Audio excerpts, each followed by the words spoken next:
اعوذ باللہ من الشیطان الرجیم بسم اللہ الرحمن الرحیم. معزز سامعین ناظرین السلام علیکم. میرے معزز سامعین، آج میرا موضوع گفتگو فرمان معصوم اور امام کا فرمان ہے. اس حوالے سے میں آج گفتگو کرنے لگا ہوں. میرے معزز سامعین، میرے انتہائی واجب الاحترام قبلہ مولانا کمیل مہدوی صاحب نے ایک جملہ کہا، تو اس حوالے سے میں یہ حجت تمام کرنا چاہتا ہوں. آپ جانتے ہیں کہ میں اختلافی گفتگو کا قائل نہیں ہوں، اتحاد بین المسلمین کا قائل ہوں، اور میں کبھی بھی اس منبر سے کوئی بھی اختلافی گفتگو نہیں کرتا. لیکن یہ اختلافی گفتگو نہیں بلکہ اصلاحی گفتگو ہے. میں اپنے بھائی مولانا کمیل مہدوی صاحب کو یہ پیغام دینا چاہتا ہوں جو کہ انہوں نے یہ جملہ کہا ہے. تو اس جملہ پہلے آپ لوگ یہ جملہ سن لیں، اس کے بعد پھر میں اپنی گفتگو کا آغاز کرتا ہوں. اگر کوئی اہل بیت علیہ السلام کے علاوہ کسی بھی شخصیت کو لارجر دین لائف بنا کر آپ کے سامنے پیش کریں، آپ وہاں سٹاپ لگا دیں. ہر عالم کا احترام ہے، علماء کے واقعات بھی پڑھے جاتے ہیں تاکہ ہم اسے انسپریشن لے سکیں. حجت فقط 14 ہے، معصوم فقط 14 ہے.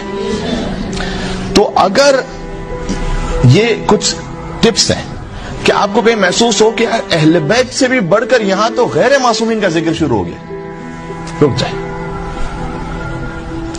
یہ غلط پریسیڈنٹ ہے کہ جو سیٹ ہو گیا پچھلے کچھ سالوں میں. ہماری 1200 سال کی غیبت امام علیہ السلام کی ہسٹری میں ایسا کبھی ہوا نہیں ہے. میں آپ کو پتہ نہیں، میں نے شاید اگر پڑھا بھی ہوگا تو میں خود مسجد قائم میں شاید 5 سال بعد آ رہا ہوں، تو اس وقت تو بیچ بھی چینج ہو گیا ہوگا، اور شاید نہیں پڑھا ہو. شیخ مرتضی انصاری کا نام آپ سب نے سن رکھا ہے، مولا علی کے حرم میں دفن ہے. اس زمانے میں توضیح المسائل نہیں ہوتی تھی، رسالہ عملیہ ہوتا تھا. تو جب انہوں نے رسالہ عملیہ لکھا جس میں اس زمانے کے اعتبار سے وہی فتوے لکھے ہوتے تھے، اس کی سٹارٹ میں انہوں نے لکھا کہ عمل بِإِن رسالے در غیبت امام زمان اسباب عقل بالمیت جائزہ سے. عقل بالمیت کس کو کہتے ہیں؟ میتا کہتے ہیں مردار کو، عقل کہتے ہیں کھانے کو. یہ عقل والی وہ عقل نہیں ہے، عین سے نہیں ہے، الف سے. الف کتاب والی کاف اور لام، عقل یعنی کھانا. عقل بالمیت یعنی مردار کھانا. مردار کھانا حرام ہے، لیکن کب جائز ہے؟ جب جان کا خطرہ ہو. اگر کوئی مر رہا ہے تو مردار کھانا اس کے لیے جائز ہے. انہوں نے لکھا، تو یہ عقل بالمیت ایک اصطلاح کہی جاتی ہے کسی ایسے کام کے لیے کہ جب آپ مر رہے ہیں تو بس اور کوئی چارہ نہیں، کر لو یہ کام تاکہ اپنے آپ کو بچا لو. انہوں نے کہا غیبت امام زمانہ میں اس توضیح المسائل جیسی کتاب پر عمل کرنا مردار کھانے کی طرح سے جائز ہے. یعنی اپنے آپ کو امام کے مقابلے میں ایک مردار تصور کیے. زندہ تو وہ ہے، میں تو مردار ہوں. اب امام تک رسائی نہیں ہے عام طریقے سے ہر انسان کی، تو کیا کیجیے گا؟ دینی معاملات میں مر جائیے گا، یعنی کوئی رہنمائی ملے گی نہیں ملے گی. تو غیبت امام زمانہ میں مجھے مردار سمجھتے ہوئے اس پر عمل کر لو بس. یہ فرق ہے فقیہ اور امام میں. 19-20 کا فرق نہیں ہے، 18-20 کا فرق نہیں ہے جیسے کبھی کبھی ہماری سپیچز میں بیان ہونے لگا. امام کے سامنے ہم مردار ہیں، مردے ہیں، ہیچ ہے، ہیچ. بات ہو رہی. دیکھیے میرے معزز سامعین، حجت انہوں نے ایک لفظ استعمال کیا، اور وہ بھی کسی عالم دین کا حوالہ دیا انہوں نے، نہ کہ کسی امام کا حوالہ دیا. تو اس حوالے سے میں گفتگو کا آغاز کرنے لگا ہوں. دیکھیے، بنیادی حق حکومت کس کا ہے؟ پروردگار عالم کا. کس کا ہے؟ پروردگار عالم کا. اب پروردگار عالم نے کہا کہ میرے رسول کے پاس جاؤ. ہم آ کے رسول کے سامنے دست بستہ کھڑے ہو گئے. جب رسول کے سامنے دست بستہ کھڑے ہو گئے، رسول اس دنیا سے جانے لگے، تو انہوں نے کیا فرمایا؟ جب اس دنیا سے جانے لگے تو رسول نے فرمایا انی تارک فیکم الثقلین کتاب اللہ و عطرتی، جاؤ میری عطرت کے پاس.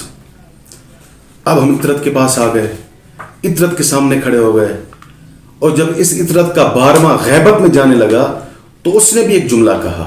بہت توجہ کیجیے گا، میں گفتگو کو ملانا چاہ رہا ہوں. اس نے بڑا ہی لطیف، بڑا ہی پیارا جملہ کہا میرے بارے میں. امام نے کیا فرمایا؟ وَأَمَّا الْحَوَادِثُ الْوَاقِعَةُ فَارْجِعُوا إِلَىٰ رُوَاةِ حَدِيثِنَا. کہ جب مستقبل کے اندر آپ کو مسائل درپیش ہوں گے تو اس وقت کیا کرنا ہے؟ اس وقت ہمارے راویان احادیث کی طرف رجوع کرنا ہے. یہ میرے امام کا فرمان ہے. تو میرے معزز سامعین، کیا ہوا؟ اللہ کے پاس گئے، اللہ نے رسول کے پاس بھیجا، رسول نے اپنی اطرت کے پاس بھیجا، اطرت نے مجتہد کے پاس بھیج دیا. تو مجتہد سے لے کر اللہ تک ہمارا تعلق براہ راست ہے. ہم نے مجتہد نہ اجماع سے بنایا ہے نہ شورا سے بنایا ہے، بلکہ حکم امام سے بنایا ہے.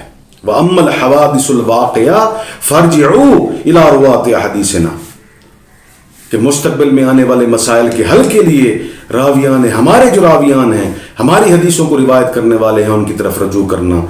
خبردار، یہ امام کا فرمان ہے، خبردار قیاس ہرگز نہ کرنا، اس لیے کہ قیاس انسان کو گمراہ کر دیتا ہے جس طرح اس نے شیطان کو گمراہ کیا. تو میرے معزز سامعین، ہمارے راویوں کی طرف جانا نہیں، فرجعو، رجوع کرنا، ہمارے راویوں کی طرف رجوع کرنا.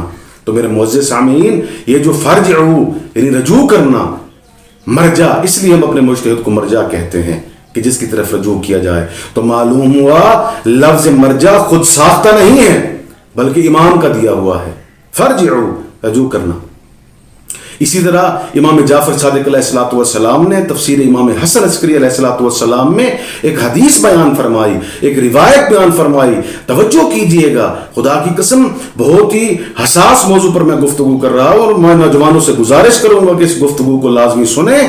دیکھیے امام نے کیا فرمایا، فرمایا فَأَمَّا مَنْ كَانَ مِنْ فُقَهَائِنَا، فقہاء میں سے، علماء میں سے، بہت توجہ کیجئے گا، سائن لفظ ہی، جو اپنے نفس کی حفاظت کرنے والا ہو، جو اپنے نفس کی حفاظت کرنے والا ہو، حافظا لدین ہی، جو دین کی حفاظت کرنے والا ہو، مخالفا لہوا، جو اپنی خواہشات نفسانی کی مخالفت کرنے والا ہو، جو اپنی خواہشات نفسانی کی مخالفت کرنے والا ہو، مطیعا لامر مولا، جو امر مولا کی اطاعت کرنے والا ہو، فَلِلْعَوَامِ أَن يُقَلِّدُوا، تو عوام کو چاہیے کہ ایسے عالم، ایسے فقیہ کی تقلید کریں. تو میرے معزز سامعین، یہ معصوم کا فرمان ہے. معصوم نے لفظ مرجع بھی معصوم نے دیا، لفظ تقلید بھی معصوم نے دیا. تو میں ایک سوال کرنا چاہتا ہوں اپنے برادر مولانا کمیل مہدوی صاحب سے، کیا فرمان معصوم حجت نہیں ہے؟ اگر حجت ہے تو جس کو حجت بنایا ہے امام نے وہ ہمارے لیے حجت ہے. آپ کس طرح کہہ سکتے ہیں کہ سوائے امام کے ہمارے لیے کوئی حجت نہیں؟ جناب مسلم بن عقیل کا کوفہ میں جانا، سفیر حسین بن کے جانا، نائب امام بن کے جانا اور حجت بن کے جانا، کیونکہ آپ نے جناب مسلم سے یہ فرمایا تھا کہ اے مسلم، چاہے تو صلح کر لینا، چاہے تو جنگ کرنا، چاہے تو صلح کر لینا، چاہے تو جنگ کر لینا. یعنی اکثر میں کہا کرتا ہوں کہ جناب مسلم کوفہ کے اندر حسین کا خط لے کر نہیں گئے تھے بلکہ مرضی حسین لے کر گئے تھے. تو میرے معزز سامعین، امام نے جو صفات بتائی ہیں کہ کیا کرنا ہے، کس عالم کی، کس فقیہ کی تقلید کرنی ہے. پہلی صفت کیا ہے؟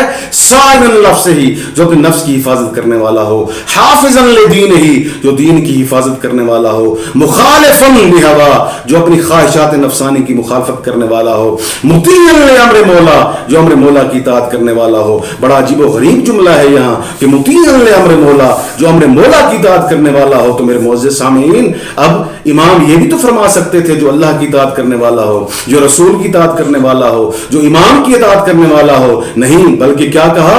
جو امر مولا کی اطاعت کرنے والا ہو. تو میرے معزز سامعین دیکھیے، میں آپ کو مثال سے واضح کر دوں. ہم خدا کو رسول نہیں کہہ سکتے، شرک ہے، کفر ہے. ہم رسول کو خدا نہیں کہہ سکتے، کفر ہے، شرک ہے. اسی طرح امام کو خدا نہیں کہہ سکتے، کفر ہے، شرک ہے. ہر کسی کا علیحدہ منصب ہے، ہر کسی کا علیحدہ مقام ہے. خدا خدا ہے، رسول رسول ہے اور امام امام ہے. لیکن لفظ مولا ایک ایسا لفظ ہے جو یہ تینوں کے لیے استعمال ہوا ہے. امام کے لیے بھی استعمال ہوا، اللہ کے لیے بھی استعمال ہوا اور رسول کے لیے بھی استعمال ہوا. کیا آپ غدیر کا خطبہ بھول گئے جس میں سرور کائنات نے فرمایا، غدیر خم کے میدان میں آپ نے فرمایا کہ اللہ مولایا، کہ اللہ میرا مولا ہے، وانا مولا للمؤمنین، اور میں مومنین کا مولا ہوں. اور اس کے بعد فرمایا من کنت مولا فہذا علی المولا، جس کا میں مولا اس کا علی مولا. دیکھیے کتنی فصاحت و بلاغت ہے کلام معصوم میں،